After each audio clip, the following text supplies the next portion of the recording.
With 10 people in our family to feed, I have learned a number of strategies and tips and tricks over the years to help us save big on groceries. I'm talking like save thousands of dollars on groceries. I'm going to share those tips with you today so that hopefully you can do the same. Number one is to build up your food storage supply. This is something that I truly believe every single family needs to be doing in some capacity or another. There are lots of ways to do this. Everything from building up huge food storage, enough food to feed you for a year or more, or 6 months, or 3 months, or maybe just a week or two. It is never a bad idea to have a supply of food storage. This is not only going to be there for you in the event of an emergency, natural disaster or the like, or lots of other reasons that we might be cut off from our food supply, but it's also going to help you when it comes to saving money on groceries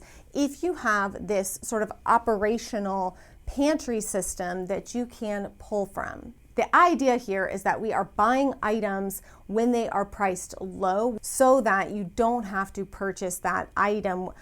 If the price should go up, the price should rise on that item, you can hold off on purchasing that if you have a stock in your pantry that you can already pull from of said item. This can be tough to do if you don't have a garage or a basement or a place to store food, but with a little creativity, you can absolutely do this. This part is going to be so helpful for all of the sort of steps that come next as far as saving money on groceries. Having a reasonable food storage supply, having sort of a system and knowing what you're purchasing and why, this is really going to inform your later decisions on what to buy in bulk, what to buy when it's on clearance, etc. So kind of having a system in place, even if it is somewhat simple or rudimentary, is absolutely necessary, I believe, for every single family, because you just never know when everything from a natural disaster or a food shortage that we've already seen happening, at the very least, you're going to want to have a supply to pull from of some of your necessities and sort of food staples for your family. So really the next step, which is perhaps maybe even the first step, is to know your budget. If the idea here is that we want to save money on groceries, well, you can't really know if you're saving money until you know how much money you're spending. And having a good, clear budget is so important, because I promise you, even if you think you are mentally tabulating this and you know how much you spend or whatever, you will be shocked, especially if you have a husband or a wife who's going out and spending money on groceries as well. At least for us personally, getting very real and honest about our budget, what we were spending in certain areas, was absolutely the first step to being able to make changes and save money. You kind of have to know where you're starting. That brings me to Rocket Money. They are sponsoring this video. I have been sharing with you guys about Rocket Money for well over a year. It might even, maybe is it 2 years now? I can't even recall. We love Rocket Money. It's an all-in-one personal finance platform. It really helps you to get a very clear picture of your finances so that you can spend less and save more. There are many wonderful features about Rocket Money, but for us personally, some of my favorites and some of the things I feel like really helped us with our finances and budgeting were features like the canceling of unwanted subscriptions. It is shocking when you really dig into it how many times we sign up for free trials of things and then we forget to cancel them, and then they become a subscription on our account. And before you know it, you can be spending quite a bit of money every month, and I know that we were on subscriptions that we were not even using. So on the Rocket Money platform, they will safely and securely identify all of the subscriptions that you have, and then with just a tap, they will take care of canceling the unwanted subscriptions for you, which is amazing. Now, as we're talking about budgets and groceries, they will also help to identify your charges and set up budgets for you and help you to automatically monitor the different areas of your budget and what you're spending so that you can sort of say, hey, this is how much I'm willing to spend in this area. Rocket Money is going to let you know if you're going over in those areas. So it's really fantastic for helping you not just create a budget that is functional for your family, but one that you can actually stick to. And of course, we're talking about saving money, and they will help you lower your bills. Very simple. You upload a photo of your bill, tap a button, and Rocket Money will go to work helping to lower that bill for you. Things like internet bills, cable bills, phone bills, they can help you to lower those and get you better prices. So that's amazing. Again, so many wonderful features. Those are just a few. I, of course, will link it for you down below in the description box, but you can go to rocketmoney.com/Angela, download Rocket Money, and unlock even more features with premium. Now that you have a very clear picture of your budget, what you're currently spending on groceries, where you want to save, and hopefully, if you don't already have food storage, you are working on building one up. It's so critical, at least in my opinion. That brings us to the next way that you can save a lot of money, okay? This is something I have been doing for, probably like a year or so at this point, and it's honestly like changing the game in terms of groceries for me. And that is that when I am at the grocery store buying my regular groceries, I stock up where it makes sense, okay? So if I am at Costco, for example, and I am just buying my regular meal plan groceries, but they happen to have something on sale or on clearance, something that's just a stellar price, I will stock up on that item. Now, I think where some people go wrong here is when you start looking at sale items and clearance items, it doesn't mean that you should buy said thing just because it is on sale or on clearance. If that is not a food item that your family already loves and eats and etc., it has to be something that you actually need, not just, well, this, I don't know, maybe nobody likes raisins in your house, but raisins are on clearance. Well, you're not saving any money if you're buying raisins that nobody is going to eat, right? So it's important that you stick to foods, despite how great the clearance or sale prices look, that you stick to foods that you're actually going to eat.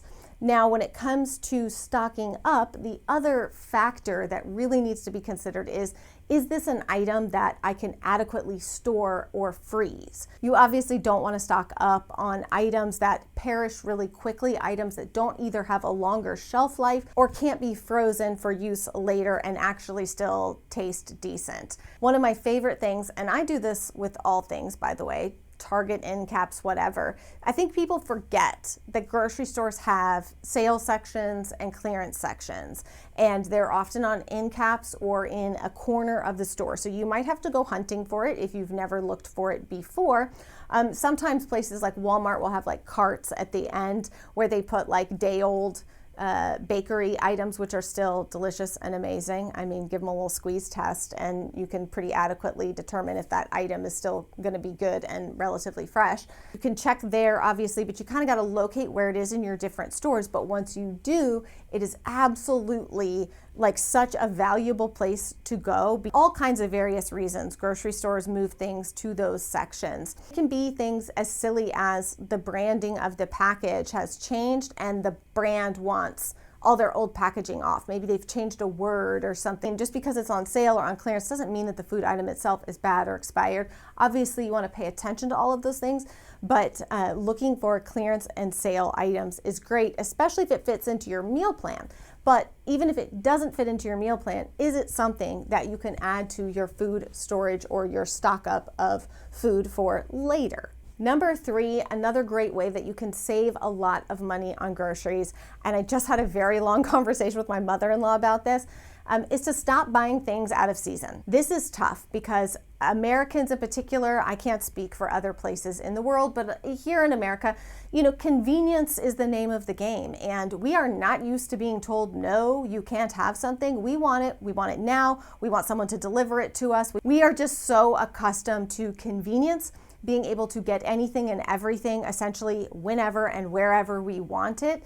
Our whole society right now is built off of convenience. One of the big things that we struggle with, I think, and I speak, I guess, for myself, but maybe for you too, we have a really hard time accepting that we might not be able to get a certain type of fresh produce in an off season. We've kind of lost the ability to accept that like summer is when we get big, ripe, juicy, delicious tomatoes, and we don't get them in the winter, right? So we pay so much more for foods that are not meant to be harvested and eaten at this time of year. Obviously, that's going to require a whole lot of things to take place in order for that food item to end up in your grocery store, whether it is extensive greenhouses and watering systems and all of that for that food to be grown in a time of year that is not intended to be grown, or it's got to come from another place in the world where they do have that, item in season, and we can import it here to us, which has a whole lot of steps that go into it. So you're paying so much higher of a price for those items. So considering, even if it's just right now, being aware, right? Maybe you are not ready to change up your meal plan and change up your eating habits and things like that due to the seasons. I get it. It's a hard shift to make. At least being aware of it, so that as you are purchasing things and as you are making your meal plans, you can kind of think to, what season you are in, what foods are going to be readily available, are going to be naturally ripe and delicious because it's their season to be so, and try to, stick to more of those items in your regular meal plans, trying not to include ingredients that are just completely out of season that are going to cost you more. And also, if you start building up a stock of food, and perhaps you've got a little bit of a garden, a patio garden, a backyard garden, you can do some canning. There are ways that you can make off-season foods in season for your family. You've spoken about this before, like with eggs, right? Our chickens don't lay as many eggs in the winter, but through methods like water glassing our eggs, we can make them so that we can use them in a season that they're not meant to have as many eggs. There are ways around it, but it's definitely something that can increase your budget if you're not careful. And number 4 is to consider bulk items. Again, this is just like what I said before about clearance and sale items, in that buying something in bulk is only useful if it's something you will actually eat and use. I'm speaking from experience because when we moved and I got so excited about building up a food supply and a storage, I kind of just was like, well, what kind of things do people store? I'll just store those things. Well, a lot of those items don't have a forever shelf life. So the idea is that you will be using some of them and cycling through some of them as they get to expiration dates, and you'll need to be replenishing those things. So if you are stocking up and buying bulk of items that you're not actually going to eat or use, then you're just going to end up with a lot of expired things that you have to throw away. When we're talking about buying in bulk, you want it to be things that you will actually eat, use in cooking, in recipes, in baking, whatever that may be. This is especially helpful if you are starting to make a lot of your own food, if you are cooking more from scratch, if you're making more of your own breads and things like that. Then buying in bulk the ingredients necessary, oils, different kinds of fats, flours, all of that kind of stuff are things that are much, much cheaper in bulk than they are in individual packages at the grocery store. So those are great things to stock up on. And even if you start with a larger, huge package and break it down into smaller, jars and things for storing, so that you can bring in those jars little by little and use them, right? So there's lots of different ways to go about this. My favorite place to buy a lot of those types of bulk items is Azure Standard. I will put a link down below in the description box for you guys to check them out. Go online, go to their website, you punch in your zip code, and you see if there are drops in your area. So when you find a drop, hopefully there's one in your area, you will be able to join, make purchases, get all these great, amazing prices on so many different things. It's not just like, it's everything, okay? Meats, dairy, everything. And then you'll just go to your designated place at the designated pickup time, which happens roughly once a month, and pick up your bulk items. I love Costco and Sam's Club for stocking up a lot on things like condiments. There are certain items there that really you just cannot beat. It's kind of shocking how much you pay for an individual item of the same type versus what you pay for it when you buy it in bulk at Costco. It's kind of like, wait, what? If you've got a lot of food restrictions or you're super picky about things, this can be harder, especially if you are building up a food storage supply. I think we can all agree that in the case of an emergency, we can deal with chunky spaghetti sauce instead of non-chunky. You know what I'm saying? So condiments, ketchup, mustard, mayonnaise, also things like spaghetti sauce, pasta, boxes of pasta. Those are all things that have good long storage life, but also things that you likely are going to be able to use regularly so that we're working through them when they expire. and also way, way more budget friendly when you are purchasing them in bulk at a place like Costco. It's one of those things you just kind of have to start like keeping your eye out, like, that item's on sale. This thing that I get so excited when something I regularly purchase goes on like major clearance or sale or something like that. I get excited. Again, this is where you really have to watch for potentially buying things and stocking up on things just because it's on sale or clearance. If it's not something that is actually part of your meal plan or budget, be careful, because it's tempting. Just because, I don't know, those yogurt squeezy packets go on sale, I am not buying those. My kids burn through those so fast. It's such a waste of money. I cannot justify that. So even if they're on sale, I'm not buying it.